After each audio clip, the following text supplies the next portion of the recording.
பண்ணோம். இந்த இடத்துல அடியன் குருநாதர் கல்யாணபுர சுவாமி ஆச்சரியமான ஒரு விஷயத்தை காலக்ஷேபத்துல சொன்னார், சாதிச்சார். சுந்தரன்னா நரசிம்மண்டா. எப்படி அடியன்னு கேட்டேன். அழகியான் தானே ஆழ்வார் அனுபவிக்கிறார் இல்லையா? அழகியான் தானே அறிவுருவன் தானே அழகியாம் தாளே பணிவில். அழகியான்னு ஆழ்வாரே சொல்லிட்டார். சிரிச்ச முகவன். கம்பநாட்டு ஆழ்வார் கேட்கறது யாரடா சிரித்தாய் அப்படின்னு கேட்கிறான் இல்லையா? மேட்டை சிங்கர் இங்க இருக்க சாட்சி எல்லாம் இங்க ஸ்ரீரங்கத்திலே இருக்கு. நம்ம ரங்கநாதன் சன்னிதானத்துல சொல்றோம், சப்த பிராகாரத்துல பகவத் குணம் சொன்னா ரங்கநாதனுக்கு அர்ப்பணம். நீங்க அத்தனை பேரும் கேட்டா ரங்கநாதனுக்கு அர்ப்பணம்.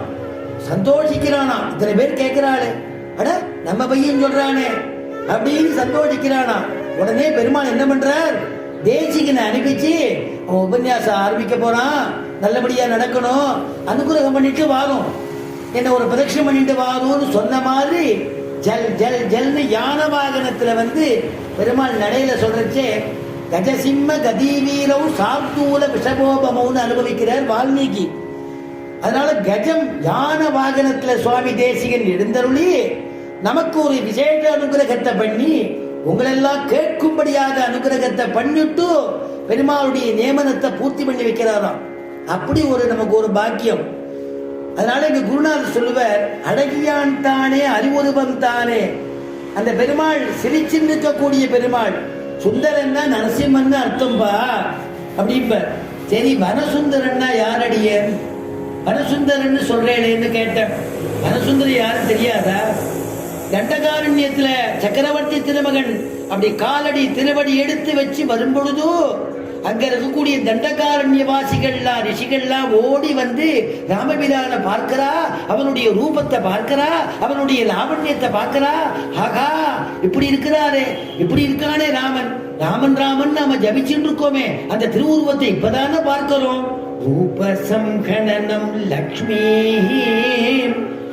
சௌகுமாரியம் சுவேஷதாமோ தருசுகு விஸ்மிதாகாராக ராமஸ்ய வனவாசினஹ. வனத்தில் இருக்கக்கூடியவாள்னா ராமனை பார்த்துட்டு இப்பேற்பட்டதான அழகு. விஸ்மிதாகாரா விஸ்மிதாகாரகன்னா ஆச்சரியப்படுறது, ஆச்சரியப்பட்டாலும். அதனால வனசுந்தரன் யாருன்னா ராமன், புவனசுந்தரன் யாருன்னா கிருஷ்ணன் விட்டார் அடியன் குருநாதர். ஏன்னா ஒரு ஆத்துல மட்டும் 4-5 குழந்தை இருக்கு, அவத்துல ஒரு குழந்தை அழகா இருப்பா, தெரியுமோ இல்லையோ? அப்படின்னா திருக சுந்தரா அப்படின்னு சொல்லலாம். சரி, அந்த அக்ரஹாரத்திலேயே ஒரு பையன் அழகா இருப்பார்னா அக்ரஹார சுந்தரா அப்படி சொல்லலாம். சரி, அந்த கிராமத்திலேயே ஒருத்தர் அழகா இருக்கான், கிராம சுந்தரா. சரி, நகரத்திலேயே ஒருத்தர் அழகா இருக்கான்பா, நகர சுந்தரா. தேசத்திலேயே ஒருத்தர் அழகா இருக்கான், தேச சுந்தரா. சரி, திரிபுவனத்திலையும் 14 லோகத்திலையும் ஒருத்தர் அழகா இருக்காருன்னா எப்படி சொல்றது? புவன சுந்தரா. சுத்வா குணான் புவன சுந்தர சிம்பதாந்தே நிர்விஸ்ய கர்ண விவரைஹி ஹரதோங்கதாபமோ ரூபம் த்ரிசாம் த்ரிசிமதாம் அகிலார்த்தலாபம் ரூபம் த்ரிசாம் த்ரிசிமதாம் அகிலார்த்தலாபோ த்வய்யச்சுதா விசதி சித்தம் அபத்ரபம் மே த்வய்யச்சுதா விசதி. அச்சுதா அச்சுதான்னு கூப்பிடுறாளாம். நமக்கெல்லாம் ஞாபகம் இருக்கா? அச்சுதாய நமஹ, அனந்தாய நமஹ, கோவிந்தாய நமஹ சந்தியாவந்தத்துல வருது இல்லையா? அதனால அச்சுதா அப்படின்னா என்ன அர்த்தம்னா நழுவ விடாதவன் அர்த்தம். யார? அவனுடைய திருவடியை யார் யார் பிடிச்சுட்டாலோ அவளை நழுவ விடாதவன் அர்த்தமா. தொய்யச்சுதா விசதி ஆவிசதி சித்தம் அபத்ரபம் மே.